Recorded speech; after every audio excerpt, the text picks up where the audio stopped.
La telaraña universal. Armando Torres. Parte 1. El sentido de urgencia del guerrero. Ese día encontré a Carlos en un estado de ánimo bastante pesimista. Habló sobre las terribles condiciones sociales y económicas en que vivimos, y todo a causa de la ambición desmedida, la estupidez y brutalidad de líderes políticos corruptos. Ven el mundo exclusivamente a través de la importancia personal. Expresó su desagrado por la burda manipulación de la cual todos somos víctimas. Terminó hablando sobre lo que él llamó el funesto destino de la humanidad. «Estamos jodidos», dijo él. Lo miré inquisitivamente. Él siguió.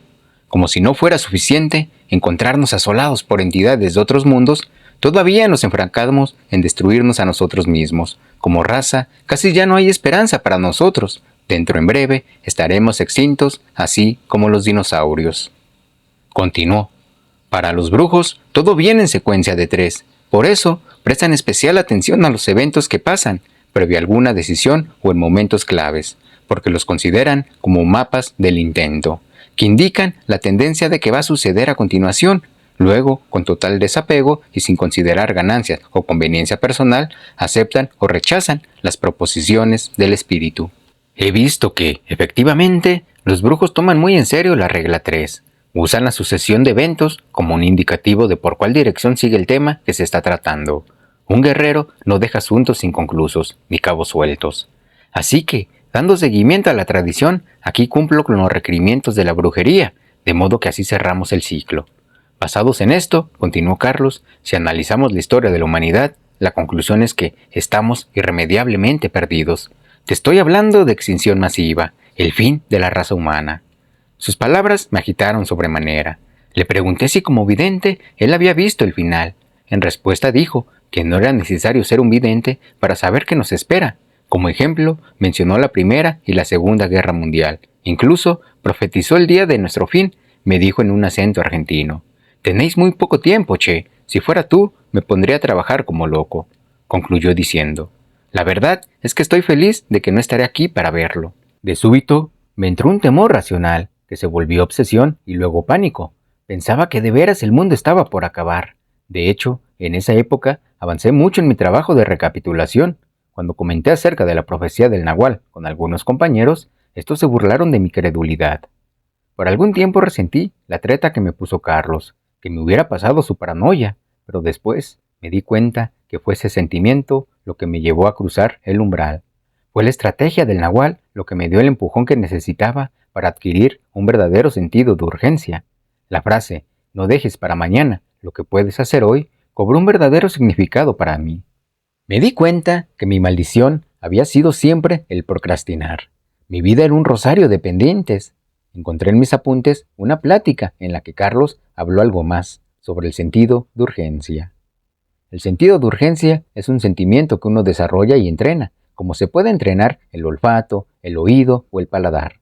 De nada sirve correr alocadamente de un lado a otro a toda prisa, como lo haces tú. Eso no cuenta, simplemente porque eso no es el sentido de urgencia a cual me refiero. Para la gente, vivir intensamente es tener muchas actividades, andar siempre a las prisas, enredarse en un sinfín de relaciones superfluas. No, para el guerrero, el sentido de urgencia se reduce a conectarse con el intento. Todo lo demás carece de importancia para él. La urgencia del guerrero no es la misma que la del hombre común, recalcó.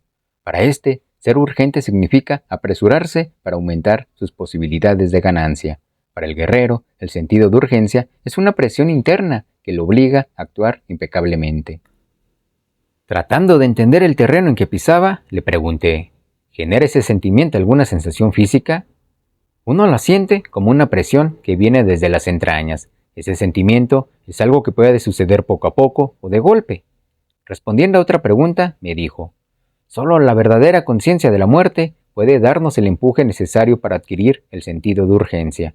Piénsalo así, si nos vamos a morir, ya lo perdimos todo. Entonces, somos libres para hacer lo que sea, incluso arriesgarnos en pro de nuestros sueños.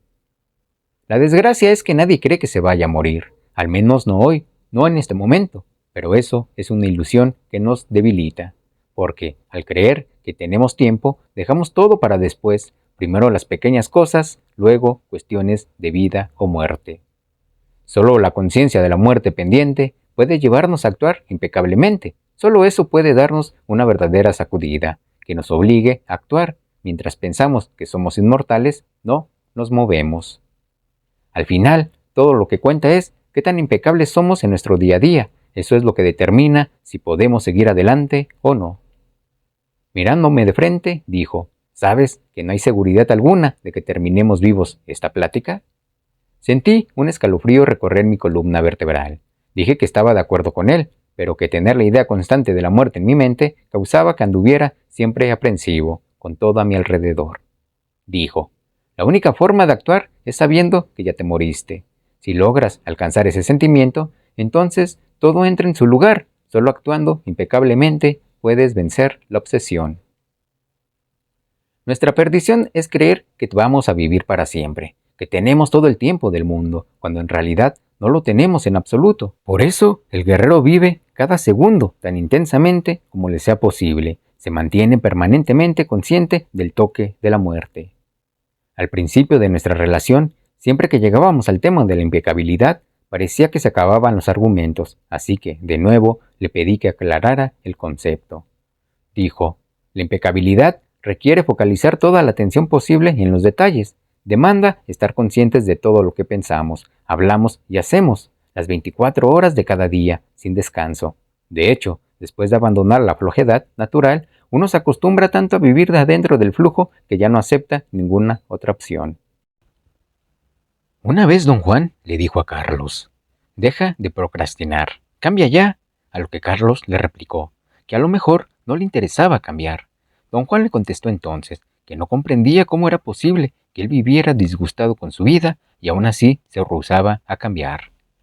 La dificultad de quienes optan por seguir este camino es que no encuentran la fuerza suficiente para tomar decisiones, y al final todo se queda en historias de lo que hicieron otros. Como Carlos, cada uno de nosotros pasa por la misma dificultad, y todo lo que se requiere es la determinación para tomar la decisión inicial, que cambiaría el curso de nuestras vidas.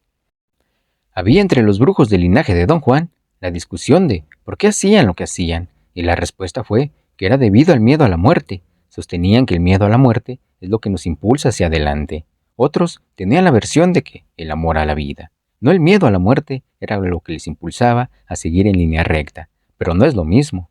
Los guerreros saben que solo la sombra de nuestra muerte pendiente puede dar el estímulo necesario para mantenerse en el camino. Los brujos dicen que la urgencia es una posición del punto de encaje y que, una vez alcanzada, uno puede notarlo, pues la mirada de la persona cambia. Uno siente que algo distinto ocurre desde el punto de vista de los demás. Esa persona exuda determinación. Fueron asombrosos los cambios que ocurrieron en mi vida, después de que me invadió el sentido de no tener tiempo. La urgencia se apoderó de mí. Al implementar actos deliberados de voluntad, uno rompe el ciclo vicioso y empieza a juntar energía. Como resultado, la persona empieza a sentir una confianza inusitada en sí mismo. Es como un profesional que domina por completo su campo de trabajo. Sabe de antemano qué hacer, sin importar la situación que pueda surgir. Para mí, ese cambio ocurrió de forma gradual, conforme me fue entrando la desesperación de no tener tiempo. Poco a poco me fui deshaciendo de mis lastres. Eso finalmente me llevó a adquirir el tan anhelado sentido de urgencia. Una vez ahí, di un giro de 180 grados a mi vida. El resultado inmediato, más notable de este estado mental, fue que dejé de titubear al tomar mis decisiones. De igual manera, eso también me ayudó a dejar de ser la persona tímida y distraída que había sido toda mi vida.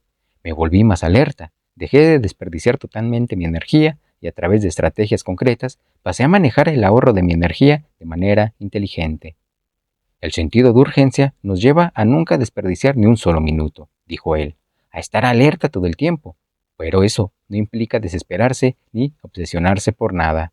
Más bien, el sentido de urgencia es como una presión que obliga a uno a proceder impecablemente una y otra vez, haciendo así una cadena de momentos impecables. De hecho, el guerrero rodea su vida de impecabilidad, haciendo de ella una obra de arte. No importa si uno está trabajando, descansando o desempeñando cualquier otra actividad. Lo importante es hacer lo que sea, con plena conciencia de sí mismo, de cada detalle. Una buena manera para alcanzar ese estado es estar consciente que lo que importa no es cuánto o qué tan rápido haces las cosas, sino qué tan bien las haces. Carlos una vez dijo, Si en vez de pasar mirando el techo yo hubiera estudiado piano a esas alturas, ya sería todo un concertista.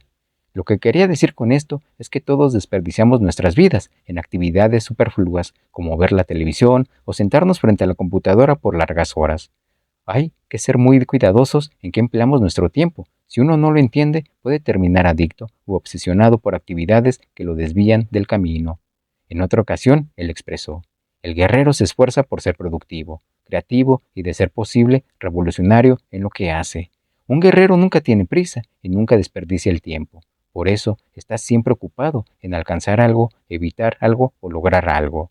Para el guerrero, la vida es una lucha sin fin y acepta con humildad su lugar en la batalla. Libra su guerra con toda la fuerza, fiereza y pasión posible, porque sabe que está luchando por su vida. Don Juan me imbuyó con la urgencia del guerrero, que hizo ver que solo la conciencia de nuestra muerte puede darnos el empujón que uno necesita. Me había dicho: solo quienes ya se murieron para el mundo cotidiano tienen acceso al mundo del Nahual. Oct. Mat. Ganando conciencia del cuerpo energético. Si comparamos un infante a quien le falta la coordinación con una bailarina o un gimnasta entrenado para ejecutar los más complejos movimientos, uno puede empezar a tener una idea del colosal esfuerzo por el que debe pasar el guerrero en su entrenamiento, hasta alcanzar la conciencia del cuerpo de energía, y eso solo es posible logrando primeramente la conciencia del cuerpo físico.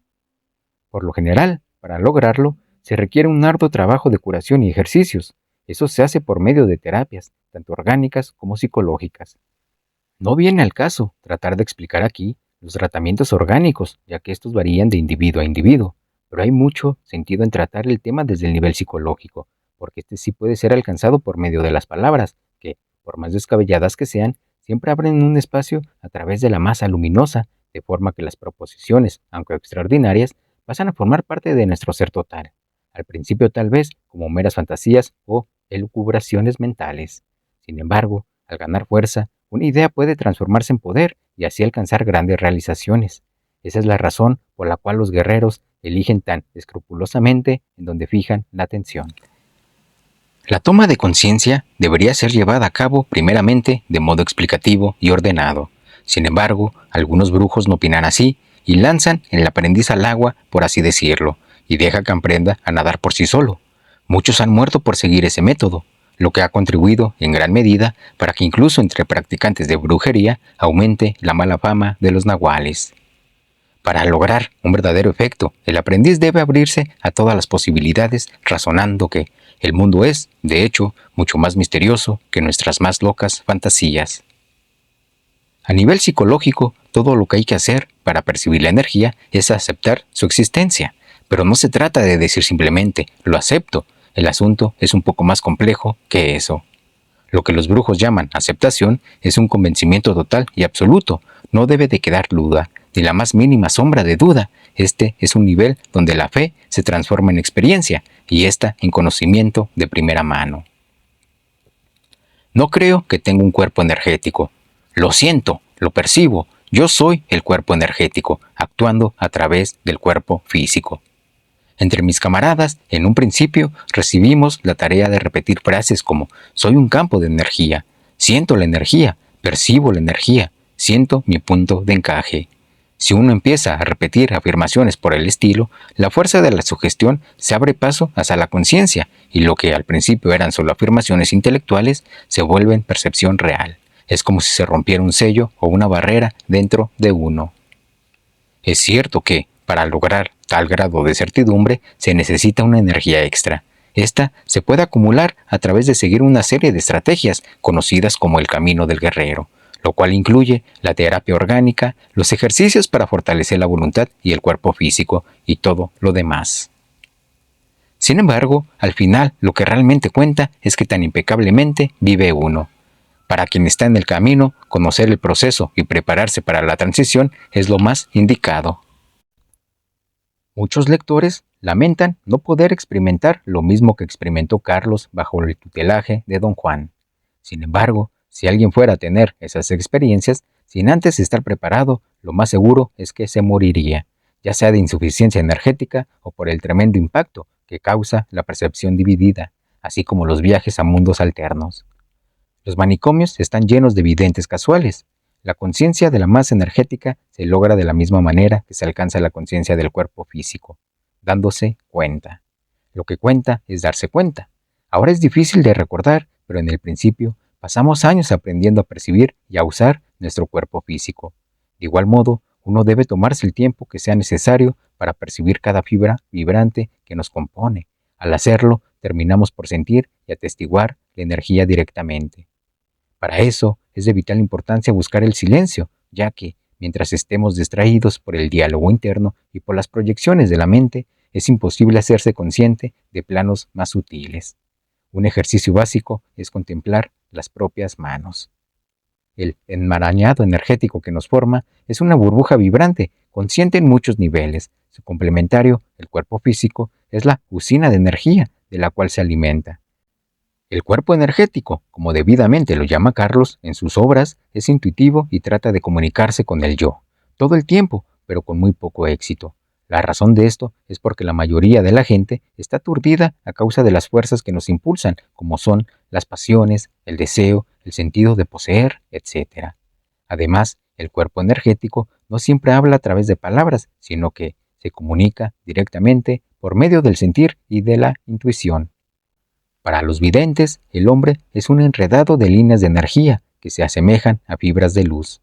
Esas líneas se conectan con todo lo que hay alrededor como si fueran tentáculos. Por ejemplo, cuando dos personas están en proximidad, no se requiere palabras para percibir los sentimientos que se emanan entre sí, lo saben a nivel intuitivo. Muchas veces la gente no encuentra la razón por la cual se simpatizan con algunos, mientras discriminan a otros. El motivo es porque de alguna forma todos percibimos a nivel de energía. Somos una masa orgánica con capacidad de generar energía que nos permite trascender el nivel material. De hecho, aún sin estar conscientes, las personas rebasan la barrera física todo el tiempo, al pensar, sentir o soñar.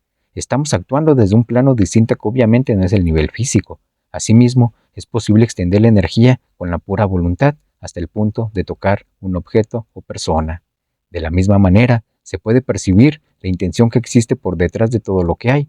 Al lograrlo, uno se vuelve altamente intuitivo. Algunos brujos, incluso, aprenden a manipular esos tentáculos de energía, los expanden o los reducen a voluntad, los mueven para producir efectos en lo que los rodea, sean animales o personas. Hay algunos que utilizando esas fibras son capaces de impresionantes actos de equilibrio, volar o mover objetos. El secreto de expandir o reducir los filamentos luminosos es muy simple y cualquiera puede intentarlo. Para expandirlos, solo tienes que tomar una profunda respiración en posición parada, mientras arqueas el tórax ligeramente hacia atrás, estirando los brazos a los lados del cuerpo, desplegando las manos y los dedos hasta alcanzar sus límites, de modo que, en la posición final, uno queda viendo al firmamento. En el siguiente movimiento, se usan las manos o el centro del cuerpo para expandir las fibras luminosas. Se hace con vigor mientras se exhala con fuerza todo el aire. Para reducirlas, el proceso es el inverso. Los brujos acostumbran compactar y cerrar la energía cada vez que sienten que deben hacerlo, como en el caso de alguna agresión o cuando algo es incierto. El procedimiento es igual de simple. Se agachan casi hasta el piso, cerrando los puños a los dedos de la cabeza, compactando sus cuerpos mientras inspiran profundamente e intentan que sus fibras se replieguen. Una variante de ese ejercicio es sentarse sobre el tobillo derecho mientras mantienes la rodilla izquierda hacia arriba en forma de un escudo. Otro uso inmediato que cualquiera puede acceder es percibir el proceso de alimentación y digestión desde otra perspectiva. Eso se logra haciendo del acto de alimentarse un intento deliberado de conciencia. El objetivo es lograr estar consciente de cada bocado de comida desde el proceso de masticación y deglución de alimentos, donde se puede distinguir cómo éste recorre los tubos y aparatos digestivos. Es posible incluso percibir cómo la sangre absorbe los nutrientes, así como el camino que siguen los desechos hasta su final expulsión del cuerpo. Aunque el proceso es sencillo, al inicio se requiere por parte del participante una tremenda disciplina y fuerza de voluntad para llevar a cabo tal ejercicio. Este procedimiento es casi tan difícil en materia de realización como lo es la recapitulación en su etapa inicial. Un uso más especializado de este conocimiento es llegar al cuerpo de ensueño. Este proceso también empieza con órdenes repetitivas, hasta alcanzar la absoluta certeza de que eres un ensoñador. y que permaneces consciente mientras duermes. Eso también toma esfuerzo. Aparte de la persistencia, lo más importante es cumplir con el requerimiento de guardar sigilo sobre los logros, ya que en el reino de los seres inorgánicos el secretismo es la regla número 1. Como vemos, de la simple aceptación del mundo como campo de energía, deriva una amplia gama de posibilidades que se van expandiendo más y más según nuestra capacidad energética. Del mismo modo que los experimentadores de laboratorio, no hay caso permanecer en un camino si después de algún tiempo no se logran los resultados verificables y que además sirvan para algo. El otro. En una de nuestras pláticas, Carlos me dijo que había llegado a un acuerdo con los inorgánicos y que en breve iba a irse. Afirmó que esa sería la última vez que nos veíamos y que en su lugar vendría el otro Carlos, y que él no sabía cuáles serían los parámetros de su comportamiento. Me sentí chocado por su afirmación, aunque no entendí muy bien a qué se refería. Pero, ¿seguirás siendo tú, cierto? ¿O será distinto, o cómo serás? Pregunté, desorientado. Me dijo que el otro iba a tomar control de su cuerpo y que, aun cuando se pareciera, ya no sería él en absoluto. Pero, ¿recordarás a las personas y los eventos de tu vida?